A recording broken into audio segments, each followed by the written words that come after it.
दोस्तों, आज जो हम वाणी लेंगे अनमोल वाणी है वो बीजक की। सतगुरु बंदी छोड़ कबीर साहब का जो मूल ग्रंथ है बीजक, बहुत ही प्यारी वाणी है, बहुत ही विवेकी वाणी है। अगर आपने इस वाणी को सही से समझ लिया तो 99% आप भ्रमों से बाहर हो जाओगे, बाहर निकल आओगे। तो क्या कहती है वाणी, आइए जानते हैं। आपन पाओ आप ही बिसरे हो, मतलब कि अपने स्वरूप को खुद ही भूल गया। ये बीजक की वाणी है। शब्द 76 बहुत सुंदर शब्द है। आज इस पे पूरा विचार करेंगे। जैसे स्वान कांच मंदिर में भरमत भूख मर्यो, ज्यों के हर बप निरख कूप जल प्रतिमा देख पर्यो।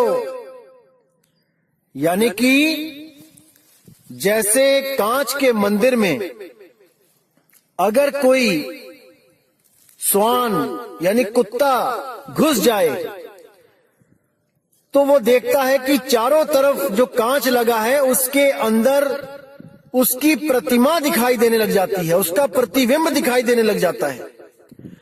और वो वहां पर सोचता है कि मुझे अन्य कुत्तों ने घेर लिया है और ये मुझे नुकसान पहुंचाएंगे।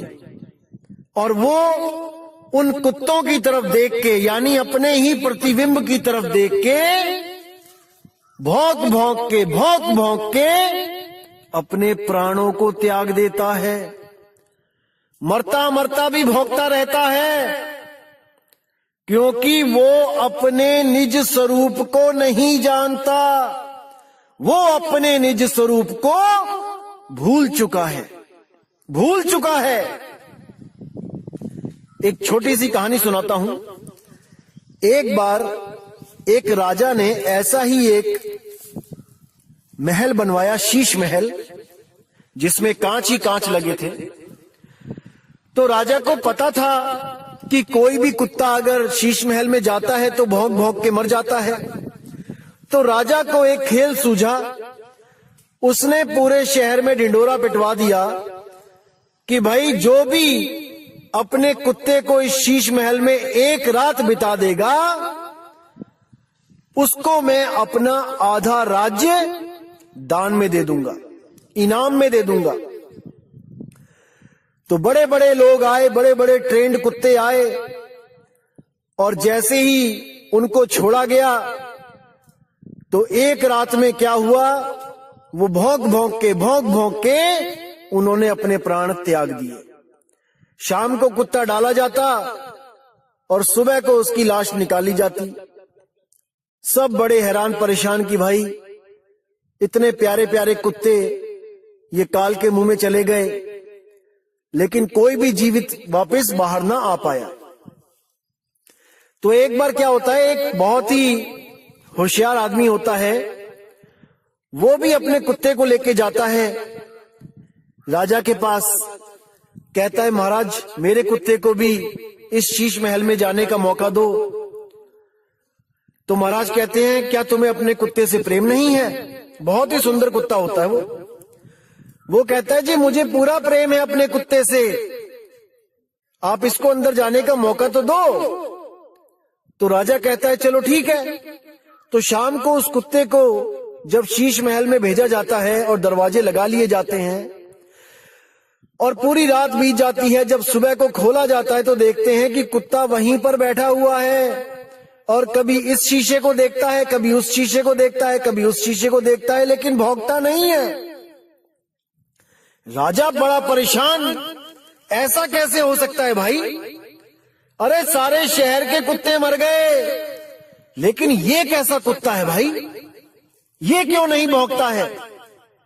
तब राजा मजबूरी में उसको आधा राज्य दे देता है, लेकिन उससे पूछता है, मुझे ये तो बता दे कि ये भौंका क्यों नहीं? तब उस आदमी ने क्या कहा कि महाराज जी, जब भी मैं अपनी दाढ़ी बनाता था तो जो शीशा मैं यूज करता था वही शीशा मैं इस कुत्ते को भी दिखा देता था बार बार।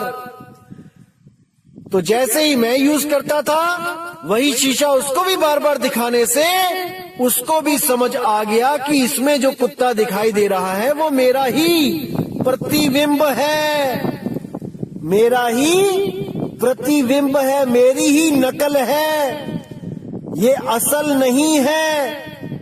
जो दिख रहा है वो नकल है, असल नहीं है। अरे जो दिखे सो माया संतों, इसीलिए साहिब ने बोला जो कुछ भी दिखता है वो दृश्य है और जो उसको देखता है वो दृष्टा है।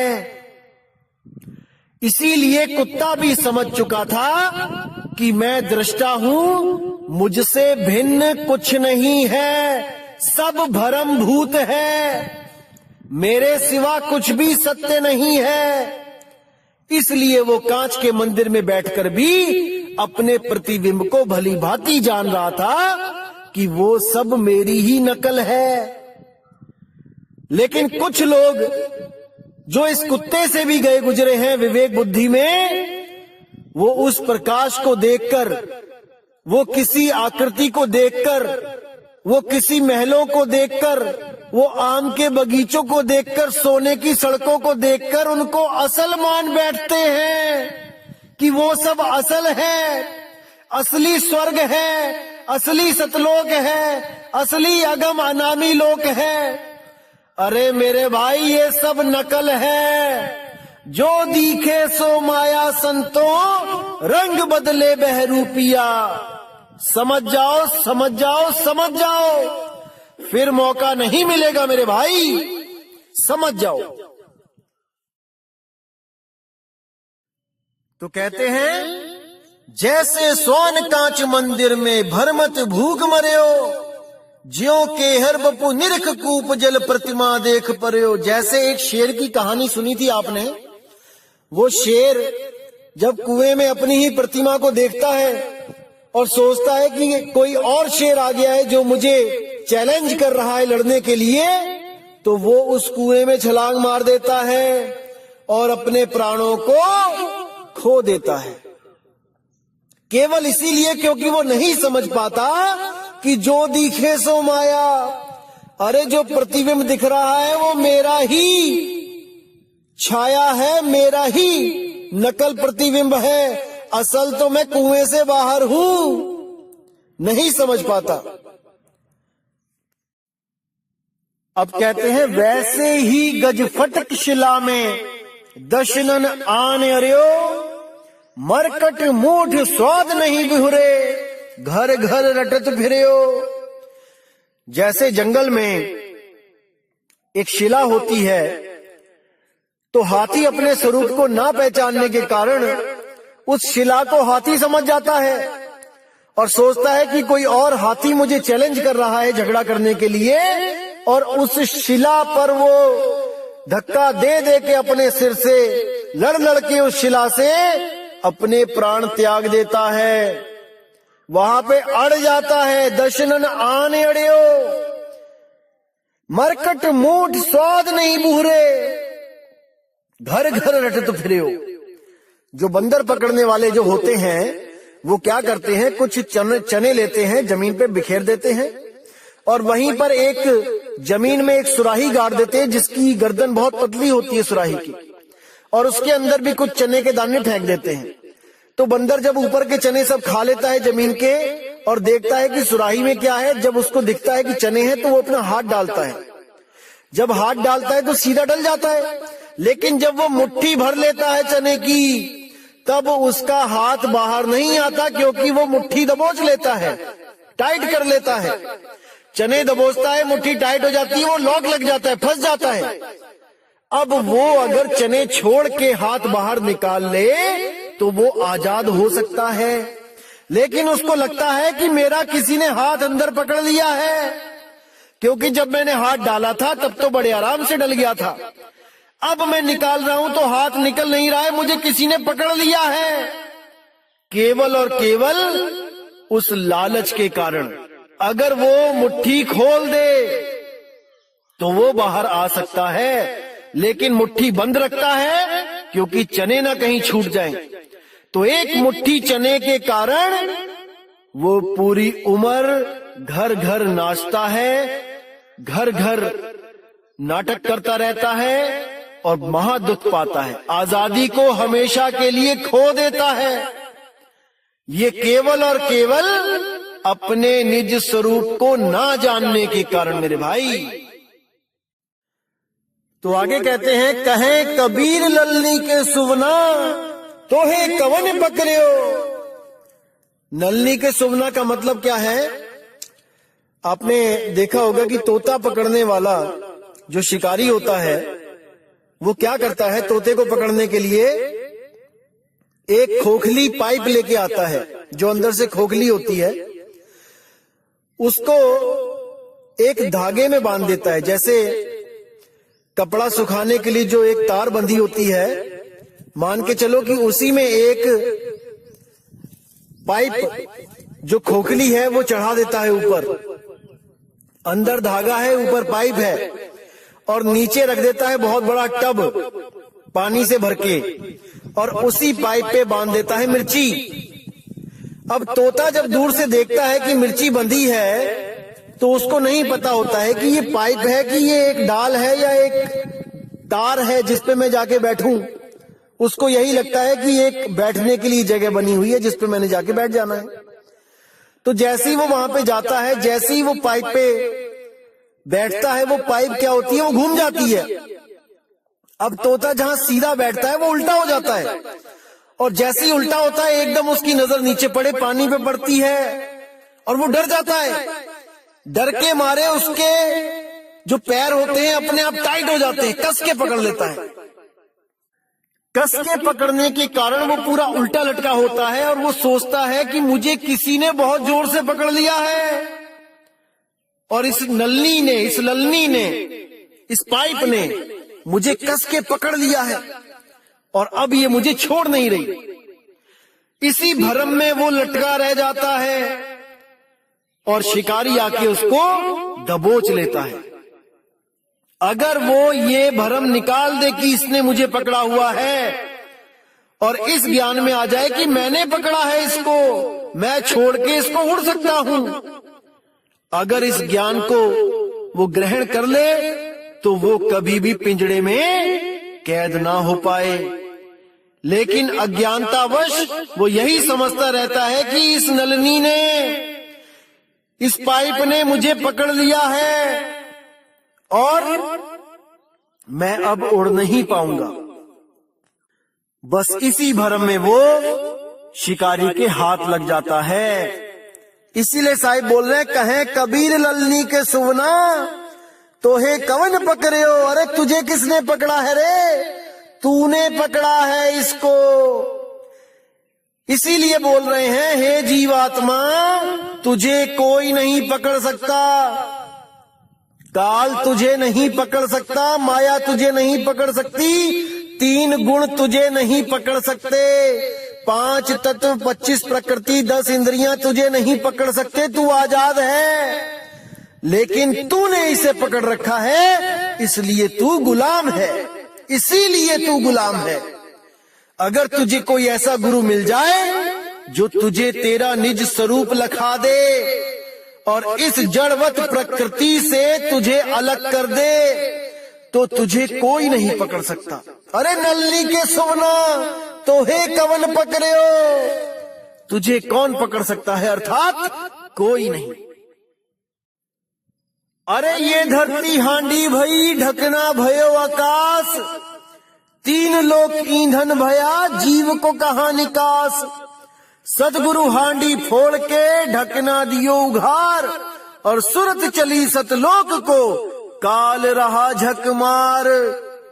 ये सुरत अपने निज स्वरूप उसको प्राप्त करने के लिए चली और ये काल झक मार रहा है।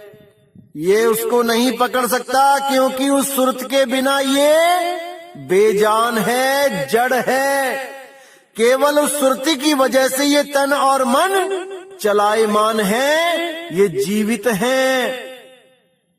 जैसे आप कार चलाते हो कार जड़ है, आप चेतन हो, आपके द्वारा कार चलाई जाती है, आपके बिना कार नहीं चल सकती। समझो इसको, आप हो जो इसको चला रहे हो।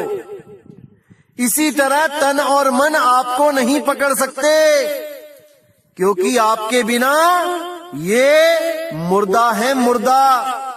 लेकिन आपकी शक्ति से ये जीवित होके इस तीन लोक को बसा के बैठे हैं। तीन लोक में इनका राज है, आपको गुप्त कर दिया गया है, ये प्रगट हैं, और आप उस गुप्त रूप को, उस गुप्त नाम को, उस निज नाम को नहीं जान पा रहे। इसीलिए बंदी छोड़ को यहाँ पर आप जैसी देह बना के आना पड़ता है, देह धारण करके आना पड़ता है। वो देहधारी नहीं है कि उसकी कोई अपनी देह है, वो देह धारण करके आता है। जैसे राजा किसी लड़ाई में जाए तो अस्त्र शस्त्र धारण करके जाता है। इसका मतलब ये नहीं कि वो घर में बैठा हो भी अस्त्र शस्त्र धारण करके बैठा होता है, या उसके शरीर ही अस्त्र शस्त्र से लदे होते हैं। नहीं भाई, जब समय आता है तब वो अस्त्र शस्त्र धारण करता है और युद्ध को जाता है। इसी तरह जब कबीर साहब ज्ञान देने आते हैं तब शरीर को धारण करते हैं, और जब निज स्वरूप में जाते हैं तो धारण शरीर को हटा देते हैं, गुप्त कर देते हैं। वो देहधारी नहीं है हमारी तरह, लेकिन हमारे लिए वो देह धारण करके आते हैं। असल में वो विदेही है, विदेही। समझ जाओ इस बात को मेरे भाई, समझ जाओ। तो दोस्तों, उम्मीद करूंगा कि आज के सत्संग से आपको निज स्वरूप के बारे में काफी हद तक समझ आ गया होगा।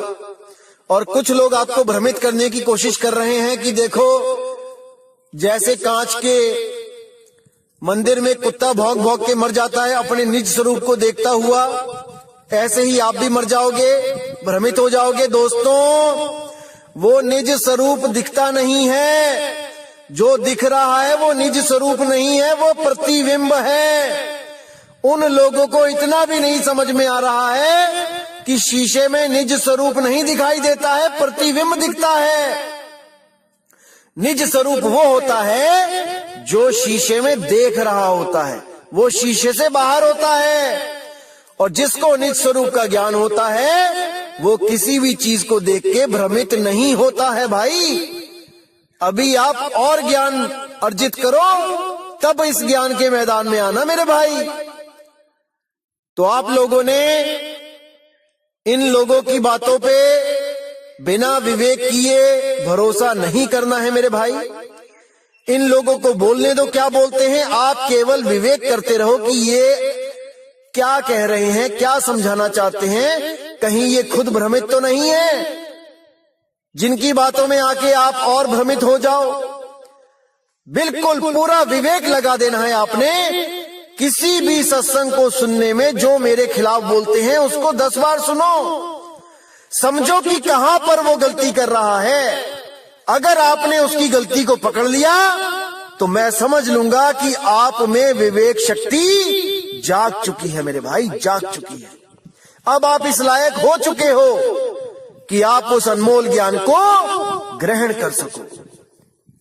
तो दोस्तों, आज का सत्संग इसी के साथ मैं समाप्त करता हूं, और आने वाली 1 तारीख को इस 12वें पंथ के काल दूतों का जो जाल है वो बिल्कुल काट दिया जाएगा। ऐसा कोई भ्रम नहीं बचेगा जो ये किसी को भ्रमित कर सकें उस भ्रम का नाम लेके। हर चीज बिल्कुल क्लियर कर दी जाएगी, और इनके पंथ का जो अज्ञान है वो 1 अप्रैल फूल वाले दिन खत्म कर दिया जाएगा, ताकि ये आने वाले किसी भी भगत को फूल ना बना सके, मूर्ख ना बना सके। ये 1 अप्रैल फूल आखिरी मूर्ख दिवस होगा भक्त समाज के लिए जो सच में परमात्मा को खोज रहे हैं। इस 1 अप्रैल फूल के बाद कोई भी अधूरा गुरु किसी भी भगत का 1 अप्रैल फूल नहीं बना पाएगा भाई, नहीं बना पाएगा। लेकिन आपने पूरा विवेक लगा देना है दोस्तों सत्संग को समझने के लिए। दास पूरी मदद करेगा आपकी कि आप इस सब भ्रम से बाहर आ सको।